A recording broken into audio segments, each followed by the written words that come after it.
જે વારસો સંસ્કારનો, જે ભાવ પ્રેમ, જે દાદા દાદીઓ પાસેથી મળશે એ તમને બારી ક્યાંય નહીં મળે. નકરી ટીવીઓ જોવાથી, નકરા મોબાઈલો જોવાથી કાંઈ એનામાં સંસ્કારો નહીં આવે. દાદા દાદી, વૃદ્ધો, વડીલો આપણને ભલે ગમતા ન હોય, પણ એનું બી એક બહુ સમાજમાં મોટું મૂલ્ય હોય. તમે જુઓ ને તો ઘડિયાળમાં 3 કાંટા હોય: સેકન્ડનો કાંટો, મિનિટનો કાંટો અને કલાકનો કાંટો.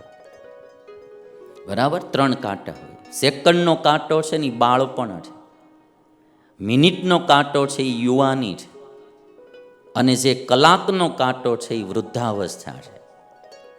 અને 3 કાંટામાં તમે જોશો, સેકન્ડનો કાંટો ડાક ડાક આમ છાજ કરતો હોય, હેલા જ કરતો હોય. બાળક બહુ ચંચળ હોય, ટાંટિયા ઉલાડ્યા જ કરતું હોય. તમે જુઓ ને તો એ સેકન્ડનો કાંટો છે.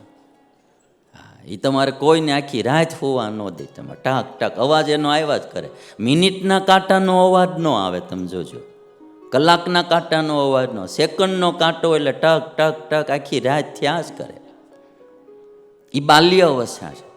મિનિટનો કાંટો છે એ યુવા અવસ્થા છે. એ થોડો ખથીરો થઈ જાય, માથે જવાબદારીઓ આવી જાય ને, ભણવાની, ધંધાની, એટલે થોડો ખથીરો થઈ જાય. અને કલાકનો કાંટો જે છે એ તો બહુ ધીરે ધીરે હાલતો હોય, કારણ કે આખી જિંદગીના અનુભવો આવી ગયા હોય વૃદ્ધો પાસે. પણ મારે આમાંથી મૂળ મુદ્દો એ કહેવો કે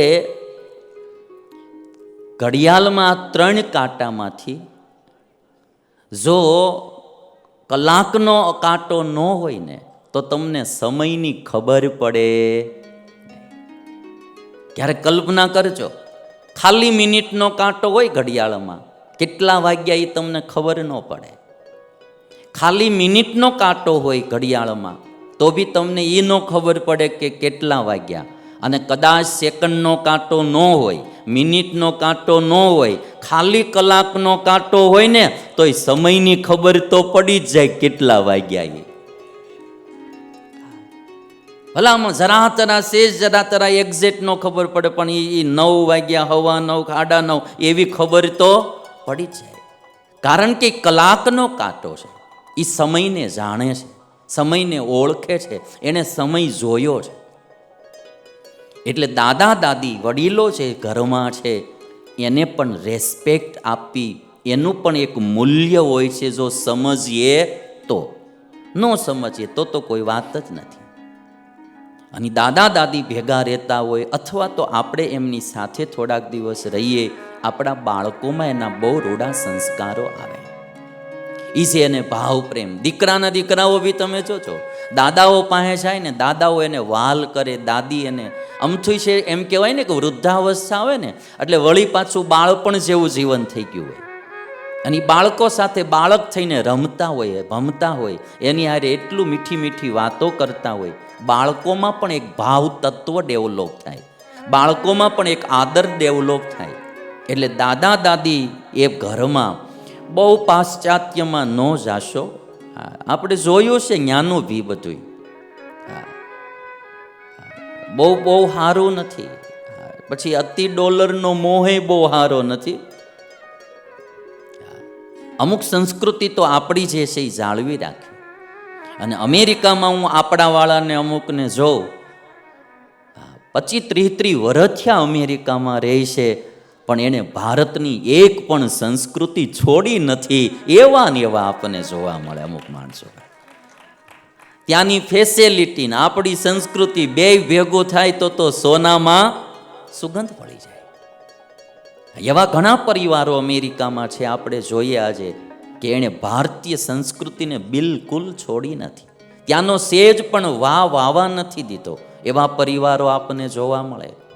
માતા પિતાની એટલી રેસ્પેક્ટ, ભગવાનની પૂજા એટલી કરે. આજે તો તમે જુઓ તો અમેરિકામાં મા ઉમૈયાના મંદિરો કેટલા થવા માંડ્યા ભાઈ. ત્યાં બી ગરબા ગવાય, સંસ્કૃતિ સાથે ગરબા ગવાય, ટ્રેડિશનલ ડ્રેસમાં ગરબા ગવાય. આપણે તો અહીંયા ઘણીવાર ડિસ્કો દાંડિયા શરૂ થઈ ગયા. એ લોકો એકદમ માતાજીના ગરબા ગાય અને સાત્વિકપણે નવરાત્રિ ઉજવે. એવા અમેરિકાવાસીને ધન્યવાદ દેવા પડે ભાઈ. એટલે વડીલોનું જે મૂલ્ય છે એ બહુ સમજવા જેવું છે. રામ ને લક્ષ્મણ આજે પહેલાંના જમાનામાં કેવું હતું, માતા પિતા દાદા દાદી સંયુક્ત પરિવાર હતા અને સાથે કોઈને કોઈ માથે પરિવારના ગુરુ હતા. જેમ ફેમિલી ડૉક્ટર હોય ને એમ પહેલાંના જમાનામાં ફેમિલી ગુરુઓ પણ હતા. ક્યારેક ક્યારેક ગુરુઓના સત્સંગ થતા, ઘરે આવતા, 2-3 દિવસ સત્સંગ થાય, વાતો થાય, એના સંસ્કારો પરિવારમાં પડતા હતા. આજ રામ ને લક્ષ્મણને વિશ્વામિત્ર વાતો કરતા જાય. મિથિલા નગરીમાં પહોંચ્યા છે રામ, લક્ષ્મણ અને વિશ્વામિત્ર. મિથિલાના ઉપવનમાં એક આશ્રમ હતો. ની આશ્રમ વિશે રામે પૂછ્યું કે આ આશ્રમ કોનો છે? ત્યારે વિશ્વામિત્ર કે આ ગૌતમ મુનિનો આશ્રમ છે અને ગૌતમ મુનિ તપ અહીંયા કરતા હતા. તપશ્ચર્યા જોઈને ઇન્દ્રએ એનું તપ ભંગ કરવાનો વિચાર કર્યો અને પોતે ગૌતમ મુનિનું રૂપ લઈ એના આશ્રમમાં આવ્યા. ગૌતમ મુનિ નાહવા માટે ગયેલા અને એ સમયે ગૌતમનું રૂપ લઈને ઇન્દ્ર આવ્યા અને ગૌતમની પત્ની જે અહલ્યા એનો શીલ ભંગ કર્યો. અને એ સમયે ગૌતમ મુનિ ત્યાં નાહીને આવી ગયા. ગૌતમ મુનિએ ઇન્દ્રને શ્રાપ આપ્યો, અહલ્યાને પણ શ્રાપ આપ્યો કે તું વાયુ ભક્ષણ કરી નિરાહાર રહી અને આ જગ્યાએ તપ કરે. વાત ભક્ષ્યા નિરાહારા તપ્યંતી ભસ્મશાયિની અદ્રશ્યા સર્વભૂતાનામ આશ્રમેસ્મિન વસિષ્યસી. બેયને શ્રાપ દઈ ગૌતમ મુનિ આશ્રમ છોડી હિમાલયમાં તપ કરવા જતા રહ્યા. આ બાજુ વર્ષોથી અહલ્યા એ આશ્રમમાં સૂક્ષ્મ રૂપે નિવાસ કરીને રહેતી હતી અને રામચંદ્ર ભગવાનને વિશ્વામિત્રે ત્યારે કહ્યું કે હે રામ, એ અહલ્યા તમારો ઇંતજાર કરી રહી છે, તમારી રાહ દેખી રહી છે, તમે અહલ્યાનો ઉદ્ધાર કરો. અને ત્યારે રામચંદ્ર ભગવાને અહલ્યાને ચરણ સ્પર્શ કર્યો અને અહલ્યા ફરી નારીના રૂપમાં આવી છે. આ બાજુ વિશ્વામિત્ર ઋષિ રામચંદ્ર ભગવાનને લઈને જનકપુરી પહોંચી ગયા છે. રાજા જનકે પોતાના પુરોહિત શતાનંદ વિપ્ર સાથે આવી વિશ્વામિત્ર ઋષિનું પૂજન કર્યું છે. જનક રાજાએ પૂછ્યું છે કે આ કુમારો કોણ છે?